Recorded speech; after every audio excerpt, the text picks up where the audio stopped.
Prime minister Narendra Modi Singapore पहुंचे और गाड़ी से उतरे। Prime Minister Narendra Modi's visit Singapore High Commissioner to India Simon Wong has said that CapitaLand, one of Asia's largest diversified real estate groups, plans to more than double its funds under management in India to more than 90,280 crore.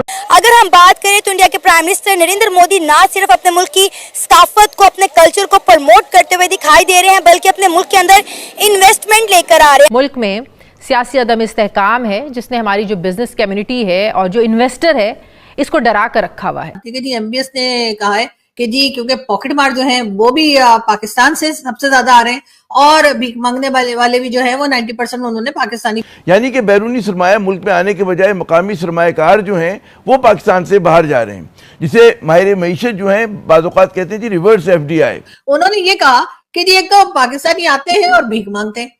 अहम तरीन खबर देंगे। IMF executive board के सितंबर में मजीद इजलासों का calendar जारी कर दिया गया है, जिसके मुताबिक 9 और 13 सितंबर को भी इजलासों में पाकिस्तान के साथ $7 अरब कर्ज के लिए होने वाले स्टाफ लेवल मुआहदे की मंजूरी शामिल नहीं है। तो इसलिए उन्होंने कहा कि जी पहली बात तो ये कि पाकिस्तान जो है वो ये भिखारी जो है वो हमारे यहाँ भेजना बंद करे। कोई हमें कर्जा नहीं दे रहा, ना ही असासे खरीदने को तैयार है। किस तरीके से उन्होंने अवाम को डिलीवर किया, अपने मुल्क के लिए ज़र मुबादला ला रहे हैं और उसको एक आला मुकाम पर पहुंचा। हमारे चैनल को लाइक करें, शेयर करें और सब्सक्राइब करें। अगर हम बात करें तो इंडिया के प्राइम मिनिस्टर नरेंद्र मोदी ना सिर्फ अपने मुल्क की सकाफत को, अपने कल्चर को प्रमोट करते हुए दिखाई दे रहे हैं, बल्कि अपने मुल्क के अंदर इन्वेस्टमेंट लेकर आ रहे हैं। हमने देखा कि बरनोई में जाके उन्होंने स्पेस साइंस पर बात की और अब सिंगापुर में वो सेमीकंडक्टर पर बात कर रहे हैं।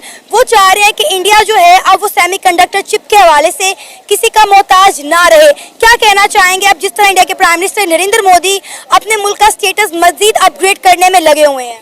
देखें, अगर मैं अनबायस्ड होकर बात करूं तो डेफिनेटली नरेंद्र मोदी सिर्फ इसलिए वोट नहीं हासिल कर रहे to the Hindutva thing, he is delivering to the people. लोगों के पास बेंगलुरु जब आईटी हब बना, दैट वाज हिम। देन उसके बाद अब वो सेमीकंडक्टर चिप एप्पल का वहाँ पे बाकायदा मैन्युफैक्चर हो रहा है। इसका रीज़न ये है कि जब तक आवाम को डिलीवर नहीं होगा आपको वोट नहीं मिलेंगे। वहाँ पे ये चीज़ थोड़ी है जो हमारे यहाँ धांधली के बाद चलते हैं।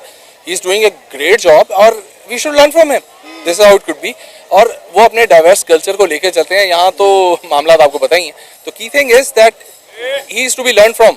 अगर हम अनबाइस्ड होकर सोचें तो एक मिसाल के तौर पर हम उनको इस्तेमाल कर सकते हैं कि किस तरीके से उन्होंने अवाम को डिलीवर किया, अपने मुल्क के लिए ज़र मुबादला ला रहे हैं और उसको एक आला मुकाम पर पहुंचा रहे हैं। सिर्फ आला मुकाम से ये नहीं होता हमने ये धमाका कर लिया, हमने वो मिसाइल चला लिए।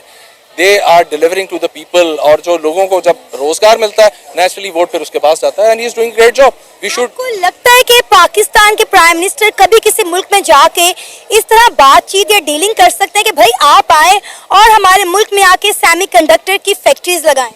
देखिए, बातचीत तो चल रही है, पहले भी चल रही थी, अभी जो भी रहे हैं, आई एम बीइंग अनबाइस्ड, जो लोग भी रहे हैं उन्होंने कोशिश की। लेकिन मामला ये है आपके यहाँ पर पॉलिसीज उसका कंसिस्टेंसी नहीं है। जब तक पॉलिसीज की कंसिस्टेंसी नहीं होगी, फॉर इंस्टेंस नून लीग आती है वो 5 साल 10 साल मनसूबा लगाती है, पीपल्स पार्टी आती है वो उसको खत्म करके अपने मनसूबे स्टार्ट करती है, खान साहब आए उनके कुछ अपने टारगेट्स है उस लिहाज से चले। जब तक आपकी पॉलिसीज आवाम के साथ नहीं होंगी, अपने मुल्क के साथ नहीं होंगी, जिस तरह मोदी की है, आप डिलीवर नहीं कर सकते, आप हासिल नहीं कर सकते वो मुकाम।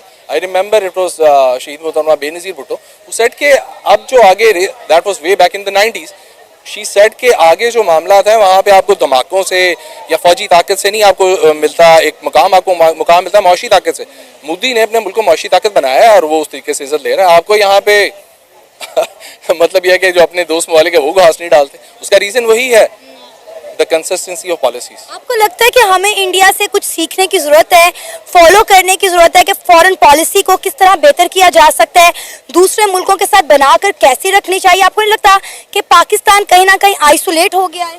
आई कम्प्लीटली एग्री विद दैट। हमें बिल्कुल सीखना चाहिए। मैंने अपने शुरू में ही स्टेटमेंट जब आपने बात की मैंने यही कहा कि मोदी को अनबाइस्ड होकर हमें देखना होगा कि हाउ इज डूइंग इट, और हमारे लिए बहुत प्राइम एग्जांपल है। यार देखें, वो कहते हैं कि आप अपने रिश्तेदार से ना मिले हमसाया नहीं बदले जा सकते, तो दे आर आवर नेबर्स, हमारे साथ आज़ाद हुए हैं, उनके पास सिस्टम चला है और वो आज कहाँ है और हम कहाँ हैं। तो डेफिनेटली बेहतर यही होता है, मैं जाके अमेरिका की मिसाल दें, बरतानिया की मिसाल दें, उससे बेहतर है कि जो हमारे हमसाए में उनकी मिसाल लें।